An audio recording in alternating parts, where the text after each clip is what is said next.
Yeah, Michael, as you probably all know him, is the CEO of iSquare. He founded the company in 1999 together with Sabrina Duda. And Michael, you're an expert in the field of implicit market research. Your research and publications are focusing on advertising impact and brand research. You are also a regular speaker at conferences and symposia. And yeah, you are known for your inspiration and your mind-blowing presentations. So I'm really looking forward to your presentation today. System Zero. Yeah, thank you so much. I'm Michael. I'm sitting here to the Spree. It's really my pleasure to speak here. Basically, I have the joy and maybe the burden to kind of outline a new word. Basically, it's an extension of our theory design. We tend to call that System Zero. System Zero. And my aim is, first of all, to describe the extension of the theory design and to try to work with some examples grabbed from the art world to explain it and give you a kind of an inspiration why this is indeed a necessary thing for what we call this kind of new digital era. In a way, I'm also the four band, the pre-band of Dr. Matthias Rotensee. He will dig deeper with the media attention benchmark into the insights for the advertising industry. System Zero, System Zero. Why do we need a new system? I mean, at iSquare, we were starting with these two words with explicit, implicit. We grabbed them from Yale University. Mazarin Banashi used, for instance, or Professor Mazarin Banashi used these wordings. Kahneman used more neutral wording. He came up with differentiating between one and system two, maybe also very wise to do these wordings. And I think that was an important change in the inside industry. We've also done so many studies which proved how important it is to include the implicit side, the system one side. We were working with Jacques Blachon, I remember, on global studies. We did sales predictions. And we basically found, and this is reflected by all the academian research, by all our competitors, implicit is highly, highly important. It might explain 40 to 50% of the sales decisions. So we have a really, really strong inside funnel here. Why don't we just stay with a lovely two level theory? Well, we believe there are many reasons why we should have a structural integration of a third system we tend to call System Zero now. One is, for instance, this investigation of Rödler. He kind of tried to work out what is the difference between the explicit side and the sense side. So he said basically, well, if on the explicit side there might be 10 to 16 impulses, if you transfer that back into characters, you might be on the magical 7, which is a shiny number in psychology and in working memory theory. And if you confront that with the ability of our sensorial systems, they might come up to a much, much higher, maybe even magical number. Nevertheless, the sense system seems so important as a kind of a precondition for all the other systems who are running, that we think and we believe it's a very, very good way to extend the current framework we use at iSquare in a very structured way to the System Zero level. here you find a kind of an idea how that would look like from a more or less neurotopological model. One could say that a lot of the implicit, the system one processes, they are much lower on the brain stem. They are, for instance, connected with the limbic system. They go down into the whole body, the whole sensory system. The explicit system are here in blue. Maybe they are connected with our ability to speak. So these would be here the lobes or the frontal lobe. But before that, there are all the perceptual systems, like seeing, which is connects the eyes with the occipital cortex, or hearing, which is very close to the emotional systems. So here we wanted to express how the system zero is connected. We don't see it as a strictly independent system. All these systems are highly interconnected. So this is also the idea of a neural model theory. I think a great advantage in neuroscience is to understand that everything is connected with everything. Nevertheless, it gives us a good guidance. I think also then our little numbers make sense, 0, 1, 2, in a way for understanding psychology, and then also for bringing that into all the questions we have with experience management today. These kind of numbers make sense. It would be 0, 1, and 2. That to really understand human experience in a deeper way. As Karina pointed out, we try to understand this digital time, which is connected with the machine. So if the machine is the horizontal level, then the experience of the human being would be the vertical level. And we believe an extension of a system 0, 1, and 2 really helps us then to understand this big phenomena of human experience much better. On the side of the methodology, which is not my main topic in this talk, it needs a deep understanding of the code, of the web technologies to set up experimental environments. On the side of consulting and research, it needs a good understanding of the accessible parameters about, for instance, viewability, eye tracking, facial expression tracking, behavioral data, reflexes data, and coming from the discourses, well, we might need neuroscience, psychology, cultural science, and we need a spice of philosophy to understand really what is going on in the digital now.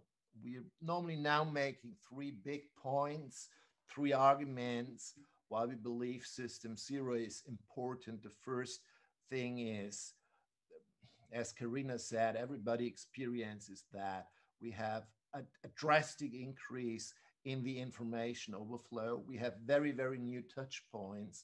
And for that, it's a necessity to understand the senses.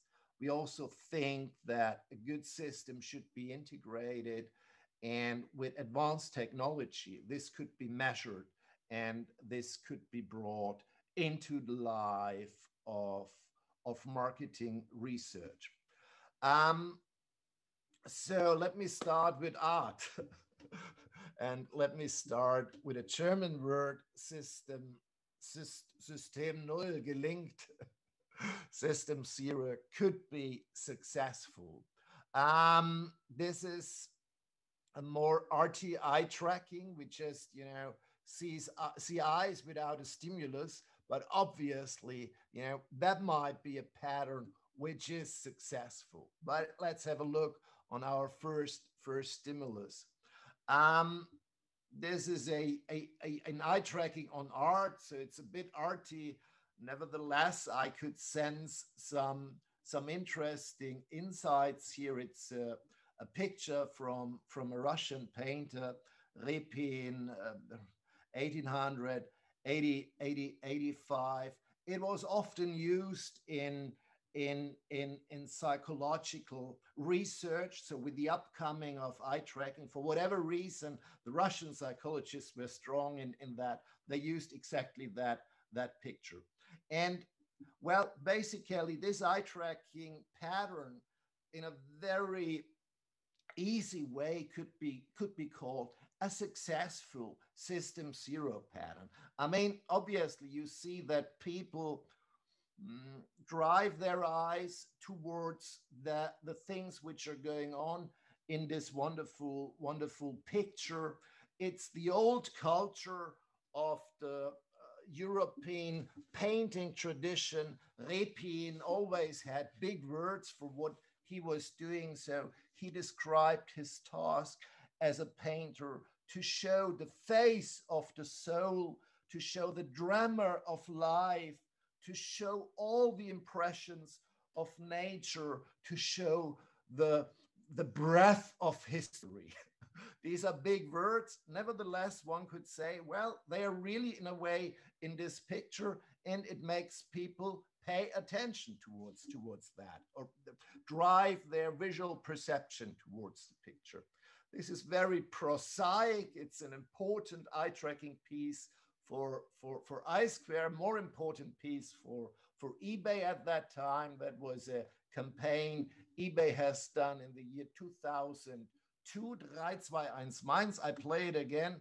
You simply see that the gazes, the visual perception is really going on this advertising. It could be seen as a successful system.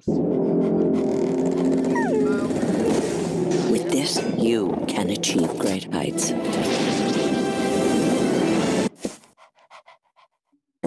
For the superpowers they think they have.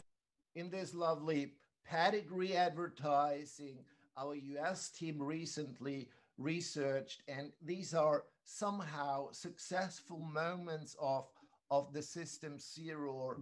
If we go outside the world of communication, more to the world of user experience, we see similar patterns. There was a little analysis we've done in 2009 about the first 2.5 seconds where we compared Apple and Samsung, and you again see that the perceptual pattern with Apple is much stronger and clearer than with Samsung at that time. And that might also be an explaining factor why Apple is this dominant, still today is the dominant brand on the smartphone. These were successful moments. We could also see the opposite, System Null scheitert. Der System Null kann auch scheitern. We start again with art. We stay with Russian art. This is also an iconic art piece from Malevich, very important Russian artist from 1915. It's called The Black Square, das schwarze Quadrat auf Deutsch. I can't say the Russian title. It's a kind of, forgive me that, a kind of a silly eye tracking analysis. I mean, what's happening if you show people basically nothing? They don't pay attention to that. They don't pay attention to that.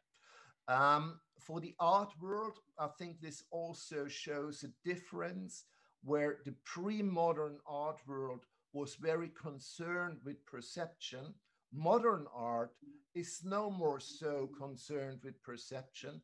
The major point of this art piece was obviously not the perception, but more a cognitive, a system to process for understanding something. And we have to admit that here the paradigm is not, well, it's not in the sense of Malevich, that how today this enormous, precious picture is in a New York museum. At the time of Malevich, he placed it here, so he put it into a context, and in a way, this piece of art plays with well, with the Russian home, and there formerly the icon of Our Lady of Mary was. He now places this black square, and he kind of ends all the other perceptual impressions in this Russian house. So it's not fair to have it some kind here in the museum. As often it is said, it's not fair to test an advertising simply in a lab or something like that. That's why we also go often to the homes of people and do these deep investigations where they are looking at, in a way, I don't want to say that all the advertising is lost, but to say another moment which is losing there, which we don't see so clear in this eye tracking video. For instance, Professor Langner recently published the partner at home only gets 5% of the attention. So there's much more perception on smartphones than there is on human beings if people are at home. Could be seen sad or not. At least it shows us also how complicated things are to break through this clutter. Here you see just single eye tracking videos on Facebook, on Insta, on Snap. You see the sheer amount of advertising, and as said, I'm the band for Matthias, but let me add a little bit. So we've done a lot of meter analysis, and if it comes to the visual channel, we have in average a rather short number, 2.5 seconds. That's the average time human beings pay attention to stimuli which are connected with advertising. That's independent whether it's online or offline, but most of our measurements come from the online world. So it's 2.5 seconds. That's rather a short amount. We were also so nervous with these data that we added, even in the short interval, there's a lot of advertising effect. I leave it to Dr. Rotensee to go into the details. But the point is, a lot of things are very short and are below 2.5 seconds. If you want to get a feel how you could interact below 2.5 seconds, allow me to play a little game with you. Many might know it, but I love it very much, and it's very clear just that you get a feel how it is within these short time windows. So your task is now to find the N. Everybody ready? Find the N. Where is the N? Where is the N? Okay, the N is here. You might need it sometime. Maybe you didn't succeed. It needs time. Let's do another very short game. Now found the O. Ready? Ready, steady, go. You might have noted that right now, because the O compared to the M uses the perceptual processes much better on a very, very early perceptual level. If you talk about seeing, that's right after the nervous systems of the eye. There's a distinction between round things and edgy things. So that is a first hint that it is much easier to find the O under the M's. Certainly there's also an overall information theory thing going on here due to the distinction of the two things. But the point is basically, so zero is there, and it's not zero, it's not nothing. It's always there. It's the sense level, the perception level, and this perception the understanding of this perception level is always useful and is of highest importance. I don't want to go into the details here, but you might be aware that in psychology, there's a big discussion about the question, what is attention and how is attention affecting all these processes? And I mean, I'm very sure that certainly attention is very important, but I follow all the authors who claim if attention is important, we got to understand what is before attention, like Kirby and Glutzek kind of have that in their framework very well. Here, attention is the torchlight which comes in, but before the torchlight, there's already the system zero. And this is not zero. This is remarkable. This is of highest importance to understand the processes which are before attention. And let me highlight a second thing. With attention, we are going into an extremely big theoretical problem. Whereas at the beginning of psychology, everybody was sure to understand what attention is. The current state of the literature for attention says there's no clear theory on attention. It's a highly complex construct. And I think it's better to have clearer constructs as system zero to understand the complexity. Also with system zero, things stay complex in a way. This is maybe a complex pattern. Again, a little arty eye tracking. This is the famous Campbell soup canvas from Andy Warhol from 1962.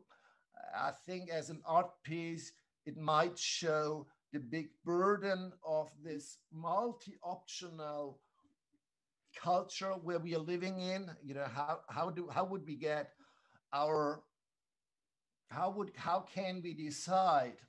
And here you see an example where of the I-squaring context technology, how this is done in the digital. So digital shopping, for instance, is a topic where understanding system zero helps us a lot.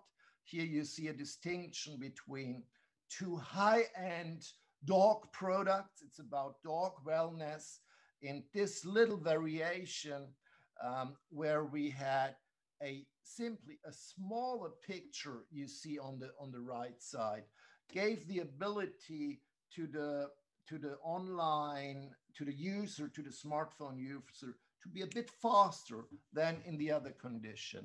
And this shows an advantage how the system zero could be used. So if we talk about system zero, it's a very fair point to talk about reductions and talk about the short interval and the short time framing.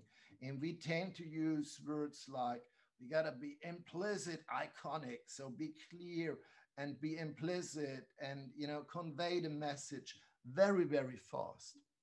To make this story a bit more complex, let me also add that if we look on the digital culture at the moment, we certainly see that the short time window is extremely important, and it's extremely important to master these kind of short time frame.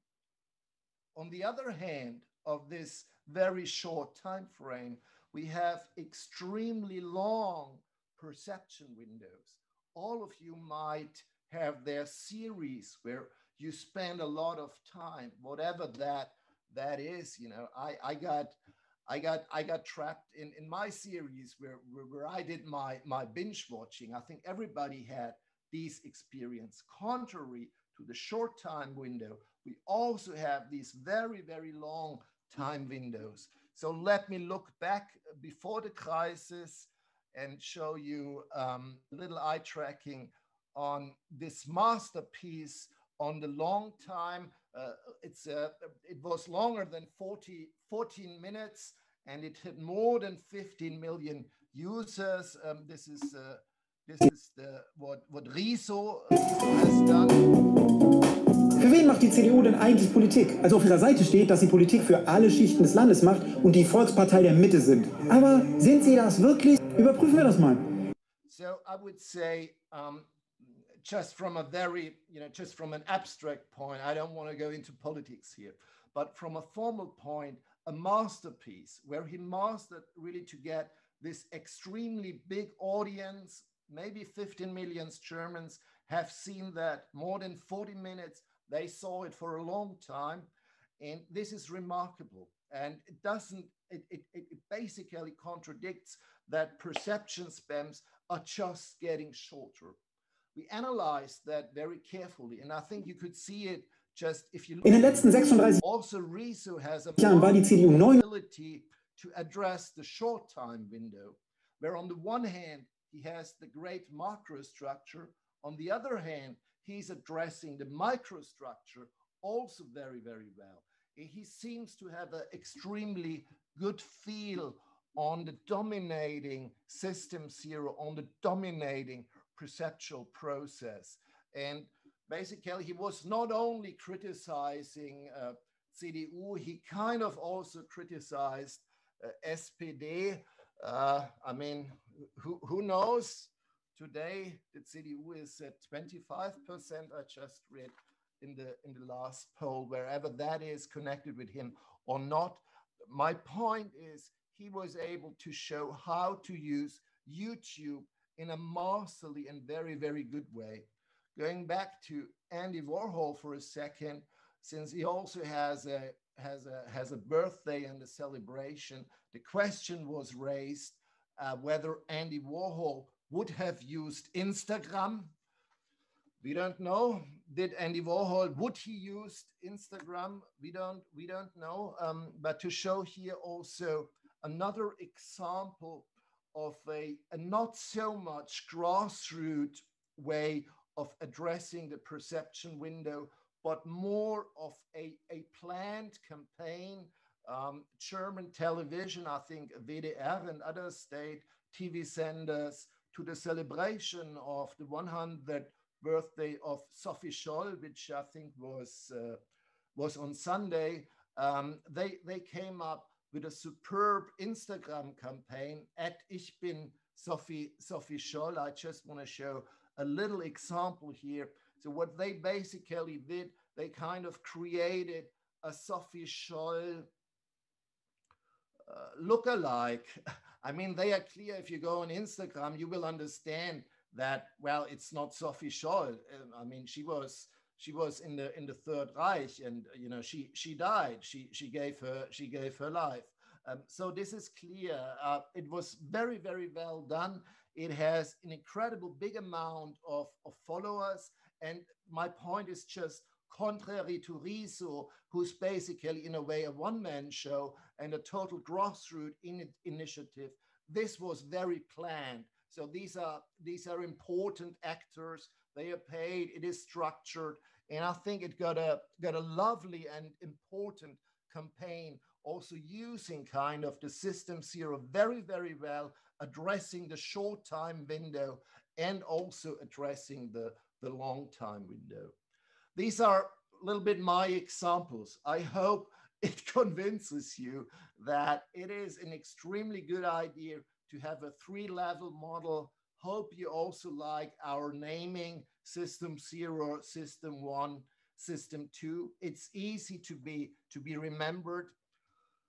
Certainly also, this is a process model. If we extend a process model, for instance, here with a motivational model, here at iSquare, we call that the neurosemiotic. It's basically an integration of psychoanalytical ideas coming, for instance, from Jacques Lacan, where you also want to understand the main desire and how the desire is connected with the real. You got to extend that to a bigger model, but then you might understand even more what is going on.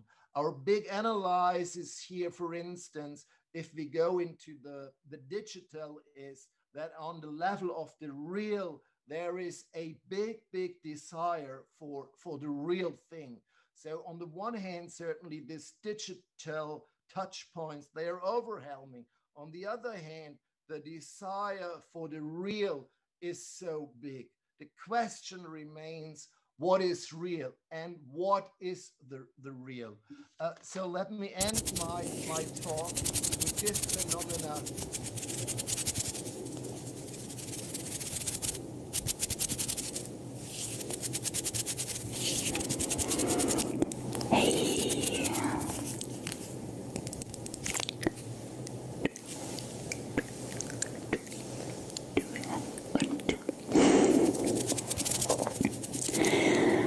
Und herzlich willkommen zu einem neuen Video von mir. So let me comment on that. I don't know if you're familiar with that. It's a maybe we could call that a hype or whatever it's called, an ASMR, an autonomous sensory medium response. This is a new trend on the internet, where as one of my teachers, Friedrich Kittler, said, he connected the real with the media itself. So there's kind of here real intervention with the media, and the ASMR kind of goes directly into, well, the autonomous nervous system. There's some research on that. So they create their little hypes, which is a connection with the real. So I think this is the real. That's true. So that's a real phenomena, because it has the reality of the media itself. The real is certainly much bigger. In a way, this could be also seen as a real phenomena. One of my colleagues, he has this lovely tattoo on his back. I never dare to ask him whether he's baptized and maybe follows the Catholic belief or not. This is also real in the digital. And I want to end on this recent work we've done together with artist Dennis Rudolph, where we integrated augmented reality into a real workshop, and that's how it looked like. And I think that gives us an extension of how the real is augmented. Χαίρε ότι υπάρχεις βασιλέος καθέδρα, χαίρε ότι βαστάζεις τον βαστάζοντα πάντα, χαίρε αστήρ εμφαίνον των ήλιων, χαίρε γαστήρ εν Θεού σαρκώσεως, χαίρε δις νεουργείται η πτήσης, χαίρε δις βρεφουργείται ο κτίστης, χαίρε νύμφη